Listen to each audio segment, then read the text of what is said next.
Shalom and welcome once again to Treasures of the Torah. I'm Pastor Matt McKeown. This week, the Torah portion is Pinchas. This is an exciting Torah portion with intrigue and even violence, of boldness and standing up for what is right and stopping a plague among the people.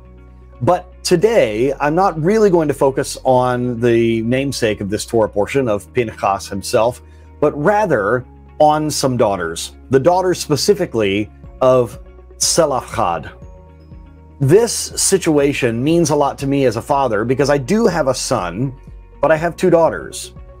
And this, of course, is the petition that is brought by these 5 daughters to Moses about how unfair it was that they could not receive their father's inheritance and that his name would be erased, basically, because he had no male heir. Now, this is interesting because I enjoy how these women approach Moses. They're not just respectful, but they bring their case, and they are bold and they are brave. And Moses agrees. This is the will of the Lord, that, okay, if there's not a son, well, then a daughter can be the heir. But there is this question that arises in the commentaries, and a bit of a question of identity. Who is their father, and why or how did he die? And one of the theories that is brought down by the rabbis is that their father was actually the person who was gathering wood on Shabbat, on that second Shabbat. Now, if you remember a few weeks ago in the Torah portion, we learned of this rabbinic theory that the person who was gathering sticks on Shabbat did so even after having been warned to stop.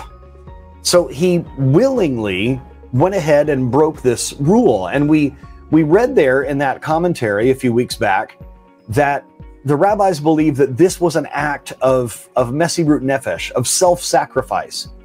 That after the bad report of the spies, after learning that they would not enter the promised land in that generation, the people thought, well, they were absolved from keeping the Torah, that it didn't matter anymore. They blew it, and so there's no point in trying to keep the Torah anymore. And what this man did, knowing that he would perish, was lay down his life for the nation of Israel so that they would see the severity, so that they would see the seriousness with which Hashem looked at these commandments, how he looked at the Torah, and specifically with regard to Shabbat.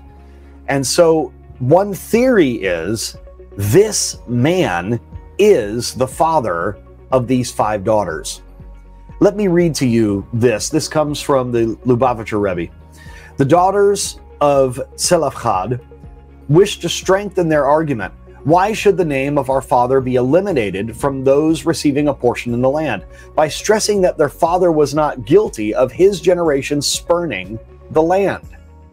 This gives credence to this theory that he was the wood gatherer, because they make a case that their father is not one who went along with the bad report, that this man did not share in that generation's sin.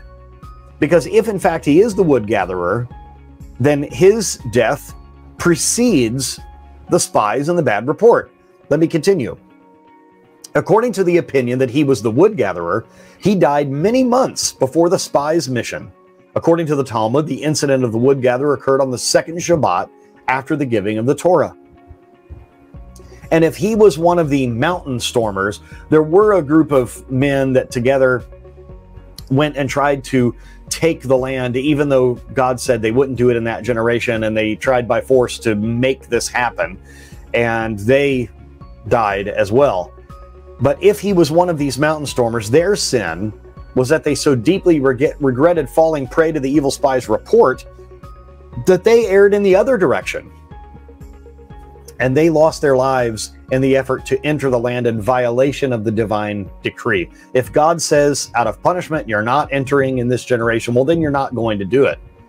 You don't just by force of your own will get to decide that you're going to take the land by force if God has says not to do it. You can't do it. You shall not do it.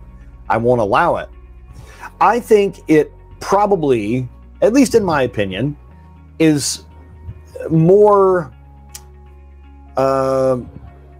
it's probably more of a reality that he was this wood gatherer, that he was gathering the sticks on the Shabbat.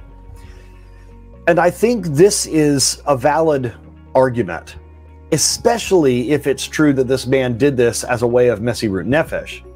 Then why should his family be punished by his name being eliminated, by his family not receiving their portion of the land? So as a father of daughters, I'm proud of these ladies that did that made their case, and the Lord granted that, and Moses decreed it. So if a man has no son, that a daughter can be his heir. It's a beautiful story all the way around. If you'd like to study with me at Yeshivat Shuvu, where I study and where I graduated, you can go to shuvu.tv and fill out an application there, go through the interview process, and become a part of the largest online Messianic Jewish yeshiva in the world. And we're still growing. Keep us in prayer. Our prayer for you this week is that you would be safe, that you would fight for what is right, like these daughters, and that you would be bold in the Lord. Shabbat Shalom.